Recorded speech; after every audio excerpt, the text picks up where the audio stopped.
आप सर्व करने जा रहे हैं उसकी क्या रिक्वायरमेंट है। तो उन रिक्वायरमेंट के मुताबिक आपने ये सारा कंप्लायंस जो है वो पूरा करना है। लेकिन जैसे मैंने पहले अर्ज़ किया कि सिर्फ प्रोडक्ट बना लेने से जो है ना अब इनफ नहीं है, कंप्लायंस अब मेन हमारा जो है ना वो कंपल्शन है। और उसकी वो अब पहले पास्ट में ईजी था, लेकिन अब जो है ना वो डे बाय डे काफ़ी टफ और डिफ़िकल्ट हो गया है।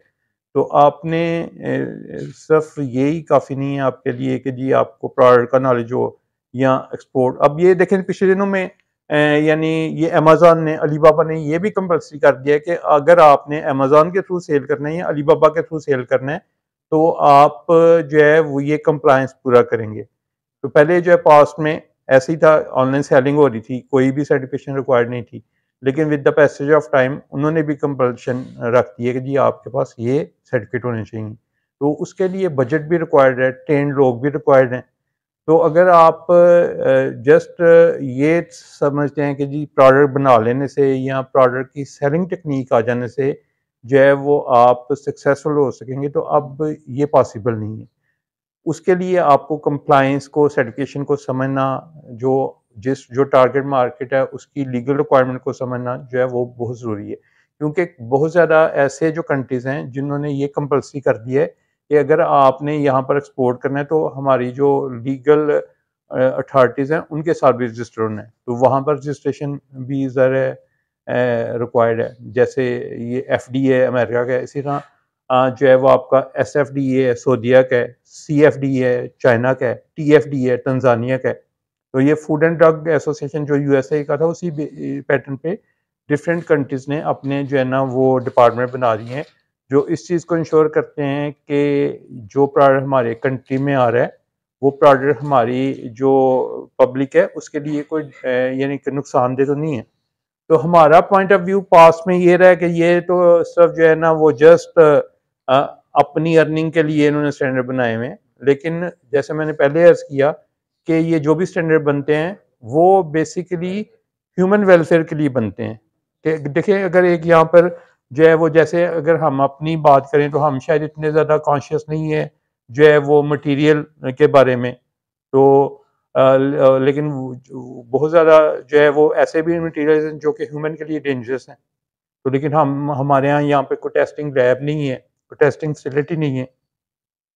तो उसके पॉइंट ऑफ व्यू से हमें यानी ये चीज़ इंश्योर करना है कि जो कस्टमर की रिक्वायरमेंट है उसको पूरा करने के लिए जो भी वो सर्टिफिकेशन चाह रहा है हमें उसके बारे में नो हाउ हो। और पहले ये था कि जी के जस्ट कोई कंसल्टेंट आप हायर कर लेते थे या सर्टिफिकेशन बॉडी के लोग अवेलेबल थे। तो लेकिन अब जितनी कॉम्प्लिकेशंस हैं, जब तक आपको खुद प्रॉपर नॉलेज नहीं है, खुद आपको नो हाउ नहीं है, तो आप जो है वो सक्सेसफुल नहीं हो सकते। क्योंकि जैसे अगर आपने कोई बिज़नेस स्टार्ट किया है और आप उसके ओनर हैं, तो आप जो है वो कोई मीटिंग पे जाते हैं और वहाँ पर आपसे ये कंप्लायंस से रिलेटेड क्वेश्चनिंग होती है, तो आपके पास आंसर नहीं है, तो फिर वो मीटिंग सक्सेसफुल नहीं हो सकेगी। तो और अगर आपने हायरिंग भी करनी है अपनी वर्क फोर्स में और आपको पता नहीं जी क्या रिक्वायरमेंट है, तो आप सही बंदा हायर भी नहीं कर सकेंगे। तो ये सारी चीज़ें अब आपके लिए उतना ही सीखना अहम है जितना ये आपके लिए इम्पोर्ट एक्सपोर्ट की टर्मिनोलॉजी और इसके स्किल्स जो है वो ज़रूरी हैं। तो इसमें जो है वो अभी हमने ये मोस्टली जो स्टैंडर्ड्स बात मैंने आपके साथ की है वो स्टैंडर्ड्स हैं जो कि इंटरनेशनल हैं, जो पाकिस्तान ने नहीं बनाए। लेकिन हमने अभी इनिशिएटिव लिया और एक नया स्टैंडर्ड बनाया है। वो बेसिकली स्टैंडर्ड है research management for sustainable development. तो जो ट्रेडिशनल कंसेप्ट है R&D का, उसको हम कह रहे हैं कि आप चेंज करें, रिप्लेस करें research management for sustainable development के साथ। तो जो रिसर्च मैनेजमेंट और सस्टेनेबल डेवलपमेंट का कंसेप्ट ये है कि जो भी आपके मैनेजमेंट के डिसीजंस हैं उसमें आप रिसर्च को एक बेसिक एलिमेंट के तौर पे यूज़ करें। नॉर्मली हमने ये देखा है कि जो रिसर्च वैसे इंडस्ट्री में हो नहीं रही, वहाँ पे प्रॉपर डिपार्टमेंट्स नहीं है। जहाँ पर डिपार्टमेंट्स हैं भी, वहाँ पर भी जो रिसर्च है वो सिर्फ प्रोडक्ट से रिलेटेड है। लेकिन रिसर्च का को आप अदर जो बिजनेस डिसीजंस हैं उनमें भी यूज़ कर सकते हैं। तो जो रिसर्च है उसको लिंक किया हमने मैनेजमेंट सिस्टम के साथ, और जो डेवलपमेंट है उसको हमने लिंक किया सस्टेनेबल डेवलपमेंट के साथ। कि जो भी आपकी डेवलपमेंट हो वो जस्ट क्विक फिक्स ना हो कि आपने कोई चीज़, कोई प्रॉब्लम आई है उसका जल्दी से सॉल्यूशन जो है वो दे दी है, और जो उसका सस्टेनेबिलिटी के पॉइंट ऑफ व्यू से उसको एवेल्यूएट नहीं किया। तो सस्टेनेबल डेवलपमेंट से मुराद ये है कि जो भी आप जो है वो डेवलपमेंट करें वो इन्वायरमेंट फ्रेंडली हो, सोशल फ्रेंडली हो और इकोनॉमिक फ्रेंडली हो, कि उससे इन्वायरमेंट भी आपका डिस्टर्ब ना हो रहा हो, जो आपका सोशल सेटअप है, सोशल वैल्यूज़ हैं वो भी, या जो ह्यूमन बीइंग है वो भी ना डिस्टर्ब हो रहा हो, और आप का जो इकोनॉमिक बेनिफिट है वो भी मेंटेन रहे। तो हम जो डेवलपमेंट की बात कर रहे हैं, हम ये कह रहे हैं कि जी कि आपने जो डेवलपमेंट करनी है उसका क्राइटेरिया ये होना चाहिए कि वो सस्टेनेबल हो, क्योंकि पास्ट में जो भी कंसेप्ट है वो आपने देखा है कि R&D ही मोस्टली जगहों पर जो है वो टर्मिनोलॉजी यूज़ होती है। लेकिन अभी हम इस चीज़ के ऊपर जो है ना वो लोगों को कन्विंस कर रहे हैं कि आप ये नया स्टैंडर्ड है, इसको जो है वो अडॉप्ट करें, ताकि ताकि आपकी कंपनी के जो इश्यूज़ हैं, जो प्रॉब्लम्स हैं, वो प्रॉपर्ली जो है वो उनके ऊपर रिसर्च हो सके और उसको आप मैनेजमेंट सिस्टम्स के साथ लिंक करें। कि मैनेजमेंट जैसे रिसर्च किया है तो मैंने बात की जी ये प्रोडक्ट की हद तक लिमिटेड है, लेकिन अगर रिसर्च को आप ह्यूमन रिसोर्सेज में यूज़ करें कि जो आपने लोग सेलेक्ट करने हैं, जो आपने उनकी ट्रेनिंग करनी है, तो उसके लिए कोई बाकायदा आपने रिसर्च करने के बाद जो है वो सिस्टम डेवलप किए हों, तो वो ज़्यादा बेनिफिशियल है। इसी तरह जैसे आप एक्सपोर्ट में जो है वो जो कस्टमर हंटिंग की बात करते हैं, या आप जो है वो डिफरेंट जो प्लेटफॉर्म यूज़ करते हैं, तो वो यूज़ करने से पहले अगर आप प्रॉपर्ली रिसर्च करें और उसको अपनी डिसीजन मेकिंग में जो है ना वो लेकर आएँ, तो ज़्यादा बेनिफिशियल होगा, बजाय इसके कि आप जो है वो जस्ट किसी को जस्ट यानी कि फॉलो करते हुए आपने कहा जी वो उसको ऐसे सक्सेस मिली है तो हमें भी मिल जाएगी। तो वो रिसर्च को सीखना, समझना और उसको अपने डे बाय डे बिज़नेसेस में यूज़ करना बहुत अहम है। और जो आप डेवलपमेंट करें, उसमें आपने ये भी देखना है कि ये एनवायरनमेंट फ्रेंडली है, आपने ये भी देखना है कि ये सोशली जो है वो एक्सेप्टेबल है, और आपने ये भी देखना है कि उसका इकोनॉमिक बेनिफिट है। तो जितने भी स्टैंडर्ड्स की बात की है, तो उनमें बेसिकली इन्हीं चीज़ों को जो है वो डिस्कस किया जाता है। तो अगर उसमें एक और तरह के जो स्टैंडर्ड्स हैं या सर्टिफिकेशंस आपको मार्केट में रिक्वायर्ड होते हैं, वो है सोशल सर्टिफिकेशन करेगा। तो दूसरी या तीसरा उसका क्वेश्चन यही होगा कि आप इन स्टैंडर्ड्स पे कंप्लाई कर रहे हैं कि नहीं कर रहे। तो फिर अगर आपको इसके बारे में नॉलेज नहीं होगा, तो वहाँ पर आप उसको आंसर नहीं कर सकेंगे। तो जो बहुत बड़ा चैलेंज है अभी जो है ये कंप्लायंस और सर्टिफिकेशंस है। और अनफॉर्चुनेटली हमारे यहाँ जैसे मसलन हमारा जो है वो मेडिकल डिवाइसेस सर्जिकल का बहुत बड़ा सेक्टर है, बहुत ज़्यादा लोग यहाँ पे काम कर रहे हैं, और पास में वो बड़े यंग लोग उसमें इजीली एंटर हो रहे थे। लेकिन अब जो बड़ी बड़ी फर्म्स हैं उनके लिए भी बहुत ज़्यादा प्रॉब्लम है कि क्योंकि एमडीआर के जो कॉस्ट है वो करोड़ों रुपए में है, और वो छोटी ऑर्गेनाइजेशन जो है वो नहीं कर सकती। और उसके लिए जो लैब्स हैं जहाँ से ये टेस्ट होने हैं, कोई भी लैब अभी पाकिस्तान में नहीं है। तो अभी इस पे चैम्बर भी नहीं कुछ भी कर पाया कि जिस तरह इन्होंने एयरपोर्ट बना लिया या और चीज़ें बना ली, तो अगर वो कोई लैब भी बना लें तो फिर एटलीस्ट जो टेस्टिंग वाला प्रोसेस है वो जो है वो पाकिस्तान में हो जाए तो कॉस्ट कुछ सेव हो जाएगी। तो आने वाले जो है दिनों में ये एक बहुत बड़ी थ्रेट है, खासतौर पर मेडिकल डिवाइसेस के लिए, सर्जिकल इंस्ट्रूमेंट के लिए, कि हम जो है वो जितनी कॉस्ट है या जिस लेवल पे हम प्रिपेयर्ड हैं, इस प्रिपेयर्डनेस के साथ शायद बहुत ज़्यादा लोग जो है ना वो सर्वाइव नहीं कर सकेंगे यूरोप को एक्सपोर्ट करने में या ओवरऑल इंटरनेशनल मार्केट को एक्सपोर्ट करने में। तो इसलिए हम आपसे यही सजेस्ट करेंगे आपको कि आप इस पे जितना भी सीखें, जितना भी जो है वो नॉलेज गेन कर सकें, वो कम है। क्योंकि एक जब आपकी स्ट्रेंथ बन जाएगी ना, अगर आपने एक सर्टिफिकेशन करवा ली, तो वो आपकी स्ट्रेंथ है। तो अगर आपकी वो स्ट्रेंथ बन जाएगी, तो आप उसी सर्टिफिकेशन की बेसिस पर बेशुमार कस्टमर को सर्व कर सकते हैं। लेकिन अगर वो आपकी स्ट्रेंथ नहीं बनती, वो सर्टिफिकेशन आपके पास नहीं है, तो फिर कस्टमर जितने ज़्यादा हों, लेकिन वो कोई भी कस्टमर आपका कस्टमर नहीं बनेगा, क्योंकि हर एक की रिक्वायरमेंट कमोबेश ये बेसिक सर्टिफिकेशंस हैं। इसमें एज़ अ न्यू एंटरप्रेन्योर ये कैसे इसको लर्न कर सकते हैं? ऑनलाइन क्या डाटा अवेलेबल है कुछ वेबसाइट्स पे? हाँ जी, जैसे यूट्यूब अभी एक अच्छा लर्निंग का रिसोर्स है। तो उधर आप जो भी स्टैंडर्ड्स हमने आपके साथ शेयर किए हैं, तो उधर आप जाकर वीडियोज़ देख सकते हैं, या जो है कुछ फ्री कोर्सेज़ भी आते रहते हैं, डिफरेंट जो साइट्स पर हैं, उनको आप गूगल करें, वहाँ पर आपको काफ़ी सारा मटीरियल मिल जाएगा। यानी कि आज के दौर में सीखना मुश्किल नहीं है। या इसकी कोई प्रॉपर अभी कोई अकेडमी इसमें जो है वो बाकायदा कोर्सेज होते हैं, जैसे मैंने बताया कि ट्रेनिंग का कुछ लोग करवाना चाहते हैं। उसमें बेसिकली जो है ना वो लीडर लीडर के कोर्सेज होते हैं, जो 5 डे कोर्स होता है, और उसके बाद आपको जो है वो सर्टिफिकेट मिल जाता है। उसमें आपको सारा बताया जाता है क्या पॉलिसीज़ हैं, क्या प्रोसीजर्स हैं, क्या रिक्वायरमेंट्स हैं, कैसे आपने ऑडिट करना है, कैसे आपने जो है वो रिपोर्ट राइटिंग करनी है। तो ये सारी चीज़ें जो है, तो अभी हमने रिसेंटली लॉन्च किए हैं कोर्सेज। ये ISO 9000 का, 14000 का, 45000 का, ISO 27000 का और ISO 5001 का। तो इसको अगर आप करना चाहें तो आप हमारे से रब्ता कर सकते हैं। और इसमें जैसे मैंने अर्ज़ किया कि ये नया फील्ड है, नया तो नहीं है, लेकिन अभी इसमें जो लोग हैं वो कम है, क्योंकि जितनी हमारी रिक्वायरमेंट्स हैं ना इंडस्ट्री की, उसके पॉइंट ऑफ व्यू से गिनती के चंद एक लोग हैं। तो अगर आप इस फील्ड को अडॉप्ट करते हैं, सीखते हैं, तो ये भी आपका एक अच्छा करियर बन सकता है। और साथ फिर आप अपनी भी जो एक्सपोर्ट है उसमें भी आपके लिए हेल्पफुल होगा, और आप अपने जो दोस्त हैं या वैसे मार्केट में भी आप ये सर्विसेज दे सकते हैं, क्योंकि अब डे बाय डे जो रिक्वायरमेंट्स हैं वो इंटरनेशनल ब्रांड्स की बढ़ती जा रही हैं। और इसके बगैर अब यानी आप इस तरह से तसव्वुर करें कि अगर आपने कैंट में जाना है और आपने बड़े सूटेड बूटेड हैं, आपके पास बहुत अच्छी बाइक है, लेकिन जो है वो और आपने हेलमेट नहीं पहना हुआ, तो आपको वो जितना मर्जी आप एफर्ट कर लें, आपको वो कैंट में नहीं दाखिल होने देंगे। तो इसी तरह अगर आपने इंटरनेशनल मार्केट में जाना है, आपकी बड़ी अच्छी फैक्ट्री है, सारा कुछ बहुत अच्छा है, लेकिन अगर पास पास सर्टिफिकेशंस नहीं है, वो आपको कभी भी काम नहीं देंगे। रीज़न ये है कि उनके ऊपर भी बाइंडिंग्स हैं। उनकी जो गवर्नमेंट है वो उन्हें अलाउ नहीं करती कि आप किसी ऐसे बंदे से परचेज़ करें जो कंप्लाई नहीं कर रहा। तो इसलिए यानी आपका बाहर के साथ जितना मर्ज़ी अच्छा रिलेशन है, या इवन कुछ लोगों के जो है दोस्त बाहर बैठे हुए हैं, भाई बाहर बैठे हुए हैं, लेकिन मजबूरी उनकी ये है कि जब वो लोग जो रिक्वायरमेंट्स हैं कंप्लायंस की वो नहीं पूरी करते, तो वो फिर जो है वो दोस्त या भाई भी जो बेबस हो जाता है। वो कहते हैं नहीं, जो इसको मैंने आगे सेल करना है, या यहाँ की गवर्नमेंट जो है ना वो मुझे अलाउ नहीं करती कि मैं सर्टिफिकेशन के बाहर सेल कर सकूँ। तो इसमें आप जो है वो अब समझिए कि अगर आपने एक्सपोर्ट को मैनेज करना है, मेंटेन करना है, तो वो कंप्लायंस को समझना और कंप्लायंस की रिक्वायरमेंट पूरी करना जो है ना वो बहुत ज़रूरी है।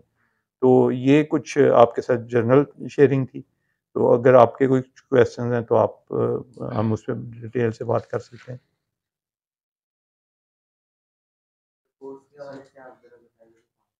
ये कोर्स जो है 5 डेज़ का कोर्स है, ठीक है। और ये 4 दिन जो है वो ऑनलाइन है, 5वें दिन आपने एग्ज़ाम देना है। वो फिज़िकली एग्ज़ाम के लिए आपको आना पड़ेगा, बाकी जो है वो ऑनलाइन है। तो इसकी जो है 35,000 जो है ना वो फ़ी है। तो आप जो भी स्टैंडर्ड पे करना चाहें वो आप कर सकते हैं। तो इसमें जो है वो लेकिन कैरियर है इसमें कोई बंदा करता है उसके बाद वो कंपनी उसको रिकमेंड करेगी हाँ जी, मुख्तलिफ जो है ना वो एज अ कंसल्टेंट। कंसल्टेंट आप बन सकते हैं, सर्टिफिकेशन बॉडी को जॉइन कर सकते हैं। फिर जो है वो अपने काम में भी आपके लिए एज़ ए ट्रेनर आप जो, तो ये काफ़ी जो है ना इसमें पोटेंशियल है। तो ये चूँकि अभी जैसे मसलन आम चीज़ें तो बहुत ज़्यादा हैं, लेकिन ये थोड़ा एक ऐसा फ़ील्ड है जिसमें अभी बहुत ज़्यादा लोग नहीं हैं। लोग हैं लेकिन बहुत ज़्यादा नहीं हैं। तो अगर आप इनिशिएटिव लेते हैं और जब मसलन आपने एक्सपोर्ट करनी है या एक्सपोर्ट से रिलेटेड बिज़नेस करना है, तो अगर आपको इन चीज़ों का पता नहीं होगा, तो तब आप ज़ाहिर है इसमें सक्सेसफुल नहीं हैं। तो इसलिए अपने करियर के पॉइंट ऑफ व्यू से, अपनी कॉम्पिटेंसी को एनहांस करने के पॉइंट ऑफ व्यू से, यानी ये इन्वेस्ट करना अपने ऊपर ज़रूरी है। तो आप जितना इन्वेस्ट करेंगे, उतना ही ज़्यादा जो है ना वो आपको रिस्पॉन्स भी मिलेगा, और आपकी जो ग्रोथ है वो भी बेहतर होती जाएगी। तो अगर जो है वो नहीं करेंगे तो ज़ाहिर है वो फिर, यानी जैसे मैंने ये हेलमेट वाली एग्ज़ाम्पल दी, तो अपॉर्च्युनिटीज़ बहुत ज़्यादा होंगी, लेकिन वो अपॉर्च्युनिटीज़ आपके लिए नहीं होंगी। तो जैसे ही आपकी क्वालिफ़िकेशन जो है ना वो मैचिंग हो जाएगी, तो फिर अपॉर्च्युनिटीज़ बेशुमार आ रही होती हैं, इंटरनेशनल लेवल पे भी आ रही होती हैं। कि लोकल जो कंपनीज़ हैं वो भी जो है वो उनको कंसल्टेंट भी चाहिए, सर्टिफिकेशन बॉडीज़ को ऑडिटर चाहिए, इसी तरह जो ट्रेनिंग कंपनीज़ हैं उनको ट्रेनर्स चाहिए। तो इन तीनों फ़ील्ड्स को आप जो है वो जॉइन कर सकते हैं, और अपनी कंपनी को भी अच्छे तरीके से सर्व कर सकते हैं, जिसमें आप यानी अगर जॉब कर रहे हैं या कोई अपना बिज़नेस स्टार्ट करते हैं। तो इस पॉइंट ऑफ व्यू से ये एक काफ़ी यानी वसी फील्ड है। ये देखें ना, अभी हमने प्रोडक्ट सर्टिफिकेशन की बात की है, ये स्टैंडर्ड डिफरेंट स्टैंडर्ड ISO की बात की है, फिर सोशल की बात की है, फिर अभी ये इसमें टेक्निकल फाइल्स जो प्रोडक्ट सर्टिफिकेशन है ना, उसमें एक रिक्वायरमेंट टेक्निकल फाइल्स बनाना। वो आप जिस समय टेस्टिंग की बात कर रहा हूँ कि जी कौन सा मटेरियल इस्तेमाल हुआ, कौन से प्रोसेसेस हुए, कहाँ का आपने इसको चेक किया, कौन से जो यूरोप के डायरेक्टिव्स हैं आपके प्रोडक्ट के ऊपर एप्लीकेबल हैं, तो वो समझने के लिए भी ज़रा आपको क्वालिफिकेशन रिक्वायर्ड है। तो वो अब यानी जितनी फैक्ट्रीज हैं, अब ये तो नहीं होगा कि जी कि ये लोग काम छोड़ दें, हर एक बंदा एफर्ट करेगा कि जी हम किसी ना किसी तरह से इस रिक्वायरमेंट को फुलफिल करें। तो वो ज़ाहिर उन्हें फिर प्रोफेशनल रिक्वायर्ड है। तो जितने लोग इसमें आते जाएंगे उतना ही ज़्यादा जो है ना वो उनके लिए भी आसानी होती जाएगी, और जो लोग आएंगे उनके लिए भी ये काफ़ी ज़्यादा बेनिफिशियल है। तो इस पॉइंट ऑफ व्यू से आप इसको प्लान कर सकते हैं, सीखें, आगे बढ़ें, और जो है वो पैसे कमाएं, सर्विसेज दें लोगों को। इसमें काफ़ी अच्छा पोटेंशियल है। या मैंने आज के तक 20 साल मुझे इस कैरियर के साथ मुंसलिक हुए हो गए, मैंने आज तक कोई बंदा ऐसा नहीं देखा जो ये कंसल्टेंसी की फील्ड में या सर्टिफिकेशन की फील्ड में हो और वो फारिग हो। यानी सारे जो है लोग बहुत ज़्यादा बिजी हैं, और क्लाइंट से वो विन करते जा रहे हैं। देखिए, कभी पुलिस का हमने सोचा ही नहीं था कि ये भी सर्टिफिकेशन लेगी, लेकिन मुझे याद है कोविड के दिन थे, यानी कि कोविड में इंडस्ट्री बंद थी, लेकिन हमने उनके साथ काम किया और कम से कम जो है वो 17-18 उनके जो यूनिट है वो सर्टिफाइड किए। या थाने का क्या कंसेप्ट है कि थाना ISO सर्टिफाइड हो, या जेल का क्या कंसेप्ट है यहाँ सर्टिफाइड, या ISO 9000 क्वालिटी मैनेजमेंट सिस्टम का, या ये डॉल्फिन वाले, शायद आप लाहौर कभी गए हो तो डॉल्फिन वाले जो उनको उनको हमने सर्टिफाइड किया, और जेल को सर्टिफाइड किया।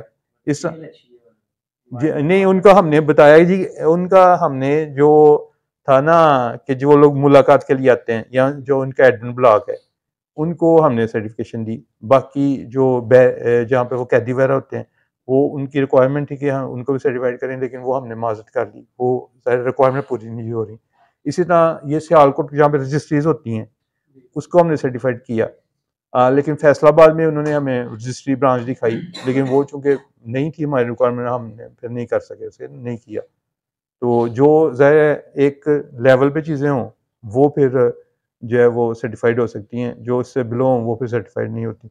और जब भी हमने ये खिदमत मरकज़ किया है, सियालकोट खिदमत मरकज़ का, तो बाद में हम लोगों के व्यूज़ देखे तो वो इतना ज़्यादा चेंज था। लोग जब आए थे ना उधर विजिटर्स अपना ये लाइसेंस वगैरह बनवाने के लिए, वो कहते हैं हमें यकीन ही नहीं आता कि ये पाकिस्तान है। और सारा हमने जो सब बैंकों वाला सिस्टम है जी कि आपने आना है, टोकन लेना है, अपनी बारी का इंतजार करना है, सारे नंबरिंग वगैरह डिस्प्ले हो रहे हैं, तो वो सारा हमने करा दिया। तो ये यानी जो है वो ये सर्टिफिकेशन से फिर जो है वो काफ़ी चीज़ें इन्हांस होती हैं। सर इसमें आप जरा अपनी कंपनी का कुछ और हाँ, ये हमारी जो है बेसिकली जो है रॉयल सर्ट के नाम से कंपनी है, जो जर्मन कंपनी है, और हाँ ये 34 कंट्रीज में काम करी है। 2010 में हमने इसके ऑपरेशन स्टार्ट की थी, और अब हमारे पास जो है वो तमाम जो पाकिस्तान के रीजन्स हैं उनमें हमारे पास क्लाइंट्स हैं। जी, मतलब इंटरनेशनल भी हम काम कर इंटरनेशनल काम कर सकते हैं। यानी ये जर्मनी कंपनी है, लेकिन पाकिस्तान ऑफिस उन्होंने हमें दिया हुआ है। मैं as a country manager represent कर रहा हूँ इधर। तो इधर यानी जो भी सर्टिफिकेशन पाकिस्तान में होगी ना, कंपनी उससे होगी, रॉयल सर्ट से होगी, लेकिन जो ह्यूमन रिसोर्स हैं वो हमारा यूज़ होगा। इसकी जो फी वगैरह जैसे आप खिदमत मरकज़ बता रहे हैं, ये आपको सबमिट करवाई या उधर ये नहीं, यहाँ पे चूंकि इनका अकाउंट वाला है, यानी हम उनको रिप्रेजेंट करें, तो आपने ये फीस हमें सबमिट करवानी है। और इसकी जो प्राइसेस हैं वो यानी 50,000 से लेकर कोई 1.5 लाख की रेंज में है सर्टिफिकेट की। ये यानी कि एक सर्टिफिकेट आपने जो लेना ना उसकी ये प्राइस है। उसमें उसमें हाँ जी, उसमें जो है वो अलग अलग प्रोडक्ट का आपको करवाना पड़ेगा। हाँ, वो सारे जो है ना वो अलग अलग फैमिलीज उन्हें हम बोलते हैं। जैसे सीजर एक फैमिली है, जो आपकी फॉरसेप्स है दूसरी फैमिली है, इस तरह स्ट्रेटिंग फॉरसेप्स डेंटल, वो फैमिलीज में आपको, हाँ जी, तो वो आपको जो है फैमिलीज में करानी पड़ेगी। फिर उधर जो मटेरियल इस्तेमाल होगा उसकी टेस्टिंग है, फिर जो प्रोडक्ट है उसकी टेस्टिंग है। हम तो बनाते नहीं ऐसा हम सप्लायर हैं जो बनाते हैं उनके लिए वो चीज़ ज़रूरी है तो जब सप्लायर हैं नहीं, लेकिन आप अपने नाम से सेल करेंगे ना, अपने नाम से एक्सपोर्ट करेंगे, तो क्वालिटी नहीं होती इसमें तो फिर वो फिर ज़ाहिर है नहीं आप कि हाँ, नहीं बिकेगी, नहीं आपसे कोई लेगा नहीं, क्योंकि वो सप्लायर बैक एंड पर है। जब आपने चीज़ अपने नाम से सेल करनी है तो टोटल जिम्मेदारी आपके ऊपर है, क्योंकि उसका नाम तो कहीं नहीं यूज़ हो रहा। आपने तो उसे जो उसे आपने कहा कि ये बना दो, उसने बना लिया, आपने चेक किया, आपने ओके किया, तब आगे आपका नाम चलना है। तो अगर आप सप्लायर भी हैं तो तब भी आपके लिए ये कंपलसरी है। हर कस्टमर से डिमांड नहीं करता, मैं भी काम कर रहा हूँ ना, उसने बच्चों अभी तक कोई डिमांड नहीं की, कह रहा जब ज़्यादा ऑर्डर दूंगा ना उसके लिए हाँ, मैं भी थोड़े थोड़े में जो है निकल जाता है, लेकिन जब बिजनेस के तौर पे करना है तो फिर रिक्वायरमेंट पूरी करनी जरूरी है। यानी कि कोरियर के थ्रू आप भेजें तो वो निकल जाता है, लेकिन कई दफ़ा कोरियर जो है ना वो रोक भी लेते हैं। सर्जिकल नाम लिखेंगे तो वो हाँ, फिर ये जरूरी है। हैंड टूल अगर आप लिखेंगे ना, जैसे मसलन शॉर्टकट है तो हैंड टूल निकल जाता है, लेकिन कई दफ़ा नेम लिखेंगे उसके लिए, अगर आप मेडिकल डिवाइसेस लिखेंगे तब जो है ना वो कस्टम वाले रोक लेंगे। इसका हैंड टूल में जो है ना वो निकल जाता है, कोरियर के थ्रू अगर आप भेजेंगे तो। लेकिन अगर आप प्रॉपर कार्गो करते हैं तो तब जो है ना वो फिर नहीं निकलेगा। तो इसलिए और कई दफ़ा ये होता है कि शिपमेंट्स लोगों की रिटेन हो जाती हैं तो नहीं निकलती। अब यहाँ वो वापस मंगवाएं, यहाँ वहाँ पड़ी रहती हैं, ज़ाया हो जाती हैं। तो वो रिक्वायरमेंट पूरी करना, जिस भी बिजनेस में आप हैं उसकी जो रिक्वायरमेंट को समझना और पूरी करना जो है वो ज़रूरी है। ये असल में रिस्की आइटम है ना, और हमारा जो थोड़ा सा काम का पास्ट में रहा तरीकाकार वो सही नहीं रहा। ये मैंने जो है वो ये इधर प्रैक्टिसेस उस तरह की हैं जो उनकी एक्सपेक्टेशंस हैं। क्योंकि मुझे जो है ना वो बेल्जियम जाने का मौका मिला है, फ्रांस जाने का मौका मिला है, तो वो हर एक चीज़ को बहुत सिस्टमेटिक तरीके से साफ सुथरे अंदाज में करते हैं। लेकिन यहाँ पर हमने सर्जिकल की फैक्ट्रीज देखी हैं, वो आप लोग भी बेहतर जानते हैं कि क्या सिस्टम है, क्या जो है। हाँ, इस तरह की फैक्ट्रीज हैं जो अच्छी फैक्ट्रीज हैं, लेकिन जो मटीरियल है वो मटीरियल मुझे यानी कि ये आइडिया है कि मटीरियल जो मेडिकल ग्रेड का है या वो सही मटीरियल है, उसके ऊपर जो है हमारी ग्रिप बहुत वीक है। क्योंकि यहाँ पे मैंने देखा फर्नेसेस वगैरह भी, तो वहाँ पर जो है ना वो जो है वो चीज़ें उस लेवल की नहीं है जिस लेवल की होनी चाहिए। लैब का कंसेप्ट है ही नहीं है कि अब जो मटेरियल आप यूज़ कर रहे हैं। हाँ जी, हाँ जी, हाँ जी, 410 है, 416 है, J2 है, पूरा म्यार चाहिए। और यानी हम मसलन आप जैसे सप्लायर हैं या और मोस्टली लोग सप्लायर हैं, तो उनको क्या पता कि जी कि ये कौन सा ग्रेड इस्तेमाल हुआ, मेडिकल ग्रेड है भी कि नहीं है। हाँ, और जब वो यूज़ होती है, जब वो कहीं पे अगर खुदा ना खास्ता कोई बंदा बीमार है तो वहाँ पर जो इंस्ट्रूमेंट है वो अगर सही नहीं है तो वो तो बेचारे के लिए बहुत प्रॉब्लम हो जाएगी। यह है कि एक दफ़ा मैं फ्रांस गया तो एक दोस्त उनके साथ गया, उनका बहुत बड़ा ब्रांड के साथ काम था। तो उन्होंने बताया, जो ब्रांड हमें बता रहा था कि जी एक दफ़ा जो है वो एक सर्जन था, तो उसने ये जो फॉर्सेप है इससे वेन पकड़ी तो उसने वेन काट दी। अब ज़ाहिर है आपको पता है कि जो हार्डनेस है, सीजर की हार्डनेस और है, उसकी और है, मटेरियल का फ़र्क है। तो अब हमारे पास तो मैकेनिज्म ही कोई नहीं है कि हम देख सकें ये सही मटेरियल हुआ है कि नहीं हुआ। सिंक, हाँ जी, हाँ, क्लियर करके, हाँ जी, हाँ जी।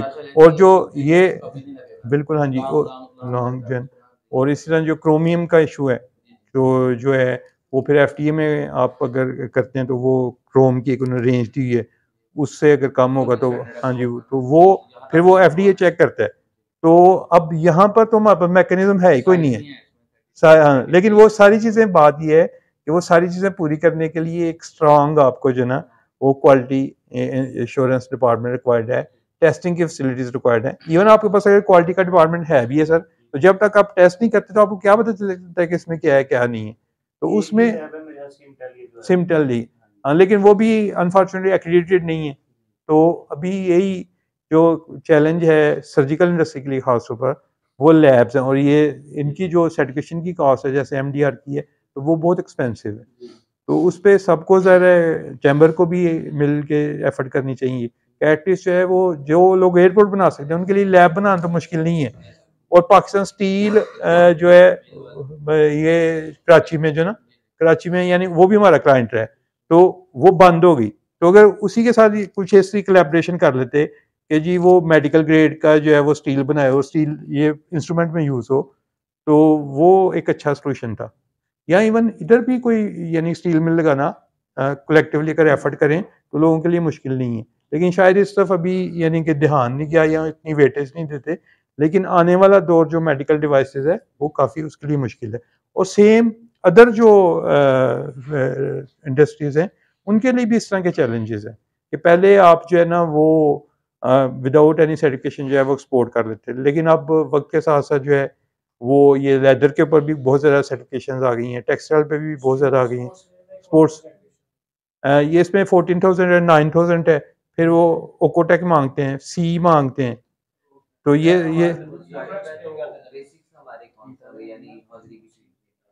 अगर आप जो है वो स्टार्ट में आप ISO 9000 करवा लें, ताकि एटलीस्ट उन्हें ये हो कि जी कंपनी एग्जिस्ट करती है।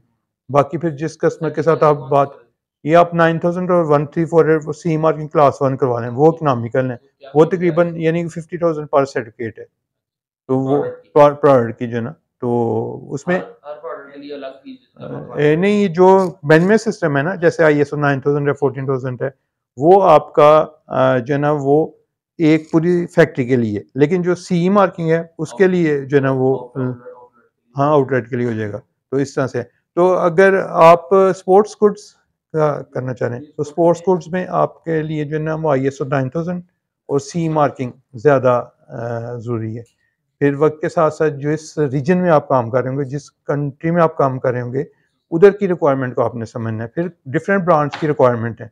जैसे फॉर एग्जांपल हम, जैसे आप बता रहे हैं प्रोडक्ट में सी मार्किंग है, जी जी, एक बंदा प्रोडक्ट का सी मार्किंग करता है लेकिन वो स्टैंडर्ड्स को फॉलो नहीं करता, तो उस पर क्या आगे मसाइल पैदा हो सकते हैं? उस प्रोडक्ट उसकी जो SOPs है उसके मुताबिक नहीं बना के भेजता, तो मार्केट में उसके ऊपर क्या कोई मामला जो है वो अगर नहीं बनाता तो वो पेनल्टी उससे पड़ेगी। अगर कहीं पे जो है ना वो चेक होगा तो जिस ग्लव्स है सेफ्टी के पॉइंट सही है, फायर के लिए यूज किए सही है, लेकिन जब जो यूज हो रहे हैं उसमें वो फायर वाला एलिमेंट नहीं है, वो लग जाती है आग, मतलब वो डेंजरस है उसके लिए, सही है।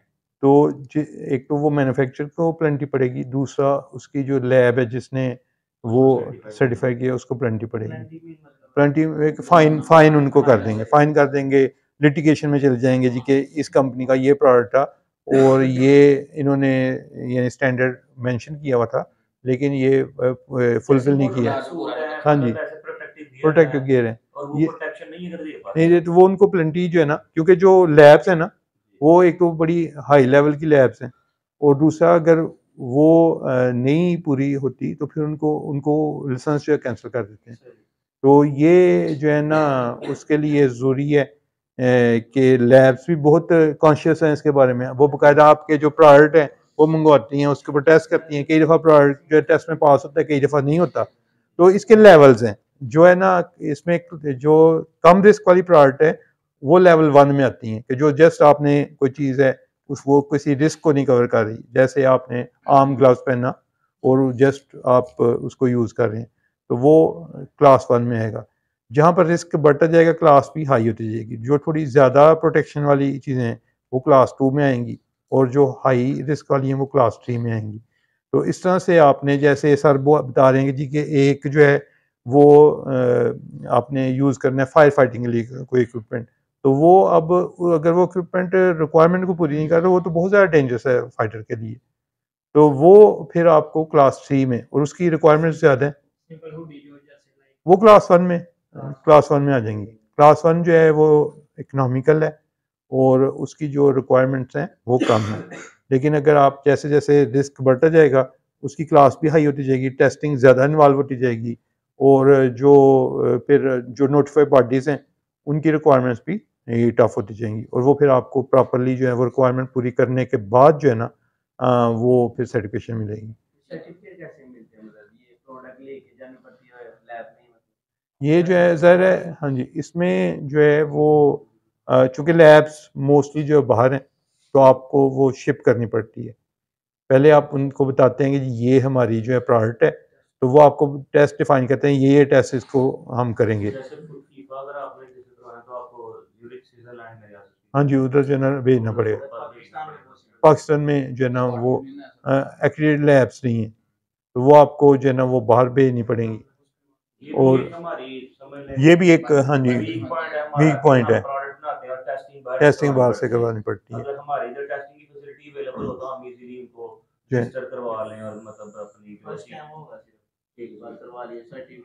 हाँ, उसके बाद अगर आप कोई अमेंडमेंट करते हैं उस प्रोडक्ट में तो तब आपको दोबारा कराना पड़ेगा। 2-3 साल बाद जी कस्टमर रिव्यू होता है तो वो तब आपको करवाना पड़ता है, या आप जो है कोई नया प्रोडक्ट उसमें ऐड करते हैं तो तब जो कराना पड़ेगा। तो वो सारा जो है ना वो फिर उसकी बकाया टेक्निकल फाइल्स बनती हैं, आपके सैंपल्स वहाँ पे जाते हैं, उनके ऊपर टेस्ट होते हैं, और टेस्ट अगर पास हो जाए तो फिर आपको वो जो है ना टेस्ट की रिपोर्ट्स भी मिलती हैं और साथ वो सर्टिफिकेट भी मिल जाता और है। इसमें सबसे बड़ा जो बेनिफिट है ना, उसकी प्रोडक्ट प्राइस बड़ी अच्छी मिलती है। अच्छी मिल जो जाती हैं। टेस्टेड प्रोडक्ट्स है ना, जैसे फीफा फ्रूट अगर आप लगाते हैं अपने फुटबॉल से, तो नॉर्मली वो उसमें प्रॉफिट मार्जिन वो सारी चीज़ें बड़ी इम्प्रूव होती इम्प्रूव हैं। हो जाती हैं। तो ये एक बेनिफिट है कि अगर आप यानी ये सर्टिफिकेशंस करवाते हैं तो आपको एक तो क्लाइंट मिल जाता है। अब क्लाइंट की रिक्वायरमेंट है ये सर्टिफिकेशन होनी चाहिए, तो जिनके पास वो सर्टिफिकेशन नहीं है तो वो तो ज़ाहिर है नहीं उसको सर्व कर सकते। तो जिनके पास वो सर्टिफिकेट है फिर उसके को मल्टीपल क्लाइंट्स मिल जाएंगे। यानी यहाँ पे हमने देखा है कि जिन लोगों ने ये सर्टिफिकेशंस करवाई हैं, जिन्होंने इनिशिएटिव लिया और पैसे खर्च किए हैं, वो 24 आवर फैक्ट्री चल रही हैं और उनके पास जो है ना काम ख़त्म ही नहीं होता। और यानी कि थोड़े अरसे में उन्होंने अपने वीएन की बेसिस पर जो है ना और ये कंप्लायंस की बेसिस पर बहुत ज़्यादा मार्केट कैप्चर की है। और अगर हम कंपैरिजन करें, जैसे कराची हम जाते रहते हैं, वहाँ पर वो कहते हैं जी कि हमारे जो वीक में 2-3 ऑडिट होते रहते हैं और उधर 22-22 हज़ार बंदा एक-एक फैक्ट्री में काम कर रहा है। और वो जो हम सर्टिफिकेशन या स्टैंडर्ड सोचते हैं ना, वो सारी चीज़ें उन्होंने ली हुई हैं। लेकिन यहाँ पर अनफॉर्चुनेटली लोगों का वो वीएन नहीं बन पाता, वो अप्रोच नहीं बन पाती। वो कहते हैं जी नहीं अभी करते हैं, करते-करते जो है ना वो फिर काफ़ी लेट हो जाता है। तो और ज़ाहिर है बिज़नेस है, इस पे इन्वेस्ट करना, रिक्वायरमेंट पूरी करना जो है वो ज़रूरी है। और जितना आप अर्ली कर लेंगे उतना बेनिफिट होगा, जितना आप लेट होंगे उतना ज़ाहिर है आप वो बेनिफिट एंजॉय नहीं कर सकेंगे। कि अभी अगर कस्टमर्स को रिक्वायरमेंट है कि जी ये हमें ऐसा सप्लायर चाहिए जो कि इन चीज़ों पे कंप्लाई करता हो, तो वो तो कई लोगों से पूछ रहा होगा। तो अगर आपने पहले कर लिया तो इस तरह के कई कस्टमर आपके साथ जो है एंगेज हो जाएंगे और फिर जो है वो आप दूसरे लोगों से जो है ना वो आगे निकल जाएंगे। तो इसमें ये ज़रूरी है कि आप ये बजट रखें इसके लिए। जिस तरह आपने जो है ना वो मार्केटिंग का बजट रखा हुआ है या फैक्ट्री बनाने का बजट रखा हुआ है। अब काम देखें, अगर तो जो है कंप्लायंस नहीं है तो काम आ नहीं सकता, और अगर कंप्लायंस है तो फिर जो है ना वो ज़ाहिर है काम आएगा, फैक्ट्री भी चलेगी, आगे आपका जो मार्केटिंग वाला सिलसिला है वो भी आगे चलता चलता जाएगा। अदरवाइज आप मार्केटिंग बड़ी अच्छी कर रहे हैं तो उसके साथ जो है जब आपकी क्लोजर का टाइम आता है, जब ऑर्डर मिलने का टाइम आता है, तो वो कहते हैं ये चीज़ें हमें चाहिए, तो पता चलता है उनमें से कोई चीज़ भी नहीं है आपके पास। तो फिर आप जो है ना वो बिल्कुल नज़दीक पहुँचे हुए जो है ना वो पीछे हो जाते हैं। कई दफ़ा आप किसी एग्जीबिशन पे जाते हैं तो एग्जीबिशन में आप रियलाइज़ करते हैं कि जी ये रिक्वायरमेंट्स थी और इन्हें पूरा होना चाहिए था, लेकिन वो रिक्वायरमेंट्स आपने पूरी नहीं की हुई, तो वो फिर एग्जीबिशन का जो कॉस्ट है, फिर आप ये इधर कॉस्ट हैं, तो वो आपको बेनिफिट नहीं देती। तो अहम चीज़ ये है कि आप इसको भी उतनी ही इम्पोर्टेंस दें जितने आप दूसरे सेक्शंस को दे रहे हैं। आप जितना प्रोडक्शन को दे रहे हैं या मार्केटिंग को दे रहे हैं, तो इसको भी इतना ही जो है ना वो इम्पोर्टेंस देने की ज़रूरत है। या जो लोग सक्सेसफुल हैं, जो अच्छा काम कर रहे हैं कंप्लायंस में, वहाँ पर मैंने देखा है कि उन्होंने अपने कंप्लायंस के डिपार्टमेंट में 8-8, 10-10 लोग रखे हुए हैं। लेकिन आम अगर एवरेज हम बात करें किसी छोटे यूनिट की, तो उनके पास जो है वो कंप्लायंस का एक भी बंदा नहीं है। वो बल्कि जो ऑलरेडी लोग हैं उन्हीं को वो यूज़ करते हैं, और वो ज़ाहिर है फिर अगर कोई अपना जो है वो काम यानी कि अगर कोई बंदा मल्टीपल काम उसे आप दे देते हैं तो वो फिर उस तरह से जस्टिफाई नहीं कर सकता। इसी तरह एक दफ़ा फ़ॉरेन से जो है वो ट्रेनर आए हुए थे, तो उन्होंने ना एक कहा कि जी आप दायरा बना लें, ठीक है? 4 लोग 5 लोग थे, उनका दायरा बन गया। उन्होंने एक बार जो है ना वो निकाला अपनी पॉकेट से, वो फेंकना शुरू कर दिया। तो उन्होंने सबने बड़ा ईज़िली वो इस तरह रोटेट होता जाता था हर एक, हाँ, तो वो जो है सारे ईज़िली कैच करते जाते, अगले बंदे को देते जाते थे। फिर उसने दूसरा बॉल निकाला, तो उसने दोनों बॉल रोटेट करना शुरू कर दिए। तो जो जो कैचिंग का रेशियो थी वो कम होती गई। फिर उसने तीसरा निकाला, तो वो कैच यानी ड्रॉप होते गए बहुत ज़्यादा। फिर उसने चौथा निकाला, तो उसने एंड पे ये कंक्लूड किया कि आप अगर एक बंदे को ज़्यादा काम देंगे तो फिर ड्रॉपेज या रिजेक्शन का रेट भी बढ़ता जाएगा। तो हमारा अनफॉर्चुनेटली जो कल्चर है वो ये, हम ये समझते हैं कि एक बंदा है उसको काम देते जाओ देते जाओ देते जाओ, लेकिन वो फिर उस तरह से परफॉर्म नहीं कर सकेगा। तो आपने इस चीज़ को रियलाइज़ करना है कि ये जो कंप्लाइंस है ये अहम है और इसके लिए लोग भी चाहिए, और लोग अभी ज़ाहिर है अगर आप लोग ट्रेंड हो जाते हैं तो आप फैक्ट्रीज में फिट हो सकते हैं। तो लोग कहाँ से आएंगे? ट्रेनिंग्स के थ्रू ही आएंगे ना। तो अगर वो ट्रेनिंग के मैकेनिज्म से गुजरेंगे लोग तो वो फिर ज़ाहिर है इस चीज़ को सीख लेंगे। और अनफॉर्चुनेटली हमारे यहाँ पे जो है ना, अगर सियालकोट की हम बात करें तो ट्रेनिंग का बजट बहुत कम है, ट्रेनिंग्स के ऊपर लोग फोकस ही नहीं करते। लेकिन लाहौर कराची में आप देखें कि जो भी उनके ट्रेनिंग सेशंस वगैरह हो रहे होते हैं तो वो बहुत ज़्यादा सक्सेसफुल और बहुत ज़्यादा उसमें पार्टिसिपेशन होती है।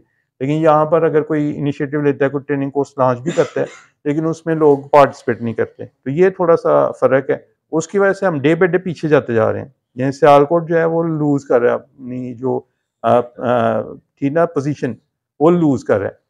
तो उसकी रीज़न ये है कि अब कंपटीशन बहुत टफ है। तो हमें ये सारी चीज़ों को समझना है और इन सारी चीज़ों को साथ लेकर चलना है, तब भी हम जो है वो अपनी जो पोजीशन है वो मेंटेन रख सकेंगे। तो ये कंप्लायंस आपके लिए ज़रूरी है।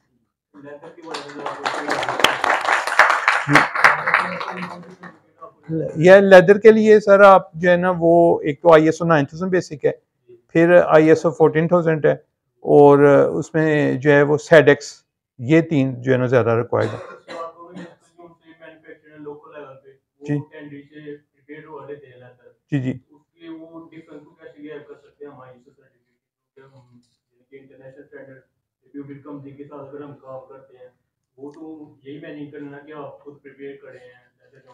हाँ, उसमें ये है कि जो जिस टेनिस से आप परचेज करते हैं तो उसके पास सर्टिफिकेशन होनी चाहिए। तो अभी अभी जो है वो ट्रीटमेंट प्लांट यहाँ पे लग रहा है, एक टेनिस जोन बन रहा है। अब ऐसा ऐसा काफ़ी ज़्यादा, हाँ जी वो संभड़ाल ना, अब काफ़ी ज़्यादा टेनिस जो है ना वो उस तरफ शिफ्ट हो जाएंगी और वो टेनिस के लिए वो सर्टिफिकेट लेना ईजी हो जाएगा। तो आप अगर आपका अपना टेनिस का सेटअप नहीं है तो आप जिस टेनिस से ले रहे हैं आप जो है ना वो उसको उसके पास उसका सर्टिफिकेट होना ज़रूरी है, और भी बड़े रैपिडली जो है ना इंक्रीज होगी। तो अगर आप की टेंडी अपनी नहीं है, जिस टेंडी से आप लेना तो उसके पास ये सर्टिफिकेट होने चाहिए, और ताकि जो है वो फिर आप बता सकें जी कि यहाँ से हमने जो है ना ये चीज़ ली है। तो इस तरह से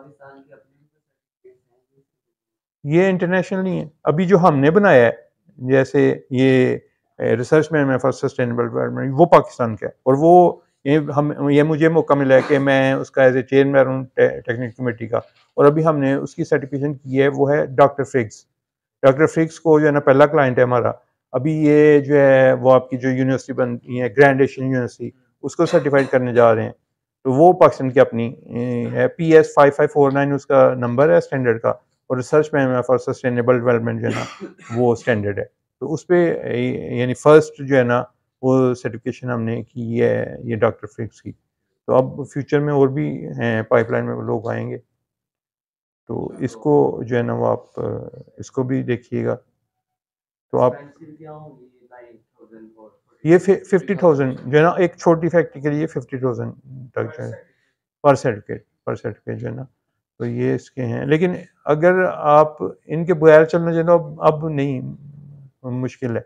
नंबर मैं लिख देता हूँ सर, हाँ ये आपको शेयर कर देंगे सर, शेयर कर दें। इसके अलावा ये हमारा एक मैगजीन भी है, ये भी मैं सर को कॉपी दे जाऊँगा। तो इसमें हम लोग पाकिस्तान में रिसर्च कल्चर को प्रमोट करने के लिए एफर्ट कर रहे हैं कि जो पाकिस्तान में हम यानी बिला सोचे समझे कोई भी फैसला ना करें। हर एक फैसला करने से पहले हम थोड़ा सा उसके बारे में रिसर्च कर लें। और दुनिया बहुत आगे जा रही है, लेकिन हम लोग शायद जो है ना वो उस तरह से चीज़ों को परसीव नहीं कर रहे। तो जो है वो पॉलिसी मेकिंग में या अपनी डे बाय डे जो डिसीजन मेकिंग है उसमें हम अमूमन जो है ना लोगों को देखकर जो है ना वो कर रहे होते हैं जी बाहर वाले लोग क्या कर रहे हैं, या जो बंदा सक्सेसफुल है उस वो कैसे कर रहा है। तो हमें अपनी जो है ना वो रिसर्च के ऊपर जो है फोकस करना चाहिए कि फैक्ट फाइंडिंग करें, और वो फैक्ट फाइंडिंग जो है जो रिसर्च है वो सिर्फ लिमिटेड ना हो बल्कि उसको मैनेजमेंट सिस्टम का हिस्सा बनाएं, आपके जो डिसीजंस हैं उनका वो पार्ट बने। तो इस पे भी हम लोग एफर्ट कर रहे हैं, और हम चाहते हैं कि इसमें जो है वॉलंटियर्स हमें लोग मिलें जो लोग इस चीज़ को प्रमोट कर सकें और इसमें हमारे साथ मिलजुल के काम करें। तो आप लोग अगर इंटरेस्टेड हों तो आप जो है वो बिज़नेस के अलावा इस तरह की एक्टिविटीज़ का भी पार्ट बने, क्योंकि ये देखें ना कंट्री हमारा है और हमारा जो एटीट्यूड है वो बहुत ज़्यादा अपनी चीज़ों के बारे में केयरिंग नहीं है।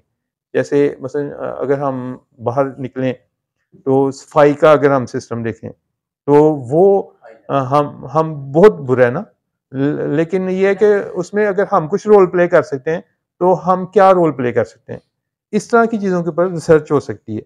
या अभी पिछले दिनों हम बात कर रहे थे ये फूड हम वेस्ट कर देते हैं कि जो खाना ज़ाया हो जाता है, तो वो हम कैसे बचा सकते हैं। या जैसे भी मैंने आपको वियतनाम की एग्जांपल दी है कि आते सार ही हम लाइट ऑन करते हैं, तो उसको कैसे सेव कर सकते हैं। तो इसमें गवर्नमेंट का रोल नहीं है, इसमें इंडिविजुअल का रोल है। हम जब बात करते हैं तो हम हर एक चीज़ जो है ना वो गवर्नमेंट के ऊपर डाल देते हैं, उन्होंने ये किया, उन्होंने ये किया, तो हमने क्या किया। हाँ जी, यूज़ हो रहा है, तो ऐसे चीज़ों को हाँ सेव हम कर सकते हैं। तो ये चीज़ें जो है इसमें यानी इंडिविजुअल का रोल है और आप चेंज कर सकते हैं चीज़ों को, लेकिन ये है कि इसके लिए थोड़ा सा कोई प्लेटफॉर्म होना, उसके ऊपर डिबेट होना जो है ना वो ज़रूरी है। तो जब तक हम जो है ना इन चीज़ों पे सोचेंगे नहीं, रुक के इनके ऊपर डिबेट नहीं करेंगे, तो तब तक जो है वो हमारा जो लेवल ऑफ सक्सेस है वो अचीव नहीं हो सकेगा। तो इसमें आप लोगों का रोल है, ये आपका पाकिस्तान है और जो है वो फ्यूचर में इंशाल्लाह आप लोग को होंगे, तो आप अगर इसकी बेहतरी के लिए कुछ कर सकते हैं तो आपको करना चाहिए। ठीक है, अपना बिजनेस तो ठीक है ही है, लेकिन बिजनेस ने भी तो इसी कम्युनिटी में रहना है, आपका वास्ता तो इन्हीं लोगों से पढ़ना है, यही रोड्स होनी है, यही सारे मामला तो नहीं है। तो इसके ऊपर जो है ना वो थोड़ा सा हम चाहते हैं कि ऐसे वॉलंटियर कुछ जो लोग इस पे काम करना चाहते हैं वो भी हमें ज्वाइन कर सकते हैं और इस पे मिलजुल के जो है ना वो फिर काम हम करना चाहेंगे। तो इस पे हमने स्टैंडर्ड भी बना दिया फिर बाकायदा, ताकि और ये पाकिस्तान का पहला मैनेजमेंट सिस्टम स्टैंडर्ड है जो हमने बनाया। अदरवाइज मोस्टली हम जो है बाहर वाले स्टैंडर्ड ही यूज़ कर रहे थे, लेकिन ये चलने अल्लाह ताला ने मौका दिया और हमने एक अच्छे टॉपिक के ऊपर अच्छा, और जितने भी स्टैंडर्ड्स हैं जिनकी मैंने पास में बात की है वो सारे इस स्टैंडर्ड से इंटरलिंक्ड है, क्योंकि कोई भी आपने अगर स्टैंडर्ड करना है तो वो इन्हीं चीज़ों की बात करता है कि वो या एनवायरनमेंट की बात करता है या वो सोशल की बात करता है या वो इकोनॉमिक बेनिफिट की बात करता है। तो ये सारी चीज़ें इसी स्टैंडर्ड में जो है वो एड्रेस हुई हैं। तो हमें उम्मीद है कि आप इंशाअल्लाह ताला आने वाले दिनों में अच्छा बिजनेस करेंगे, अच्छे शहरी बनेंगे और कुछ ऐसा करेंगे कि जिससे जो हमारे एग्जिस्टिंग जो प्रॉब्लम्स हैं वो भी सॉल्व हो जाए। शुक्रिया। Thank you.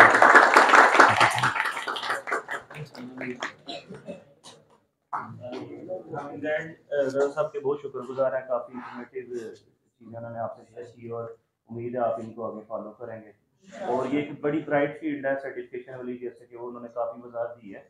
मतलब आप अपनी इम्पोर्ट एक्सपोर्ट पोर्शन में आ जाए तो एक एक फील्ड की आगे बहुत ज़्यादा डिमेंशन है, जैसे कार्गो फील्ड है, जिस तरह ये सर्टिफिकेशन फील्ड है, बैंकिंग फील्ड आ जाती है, प्रोडक्शन है, डिफरेंट चीज़ें हैं। ठीक है, तो आप दिल लगा के मेहनत करें, इंशाल्लाह अल्लाह ताला आपके लिए सब बेहतर करेगा। थैंक यू, थैंक यू जी, थैंक यू सर। ये खोल रही है।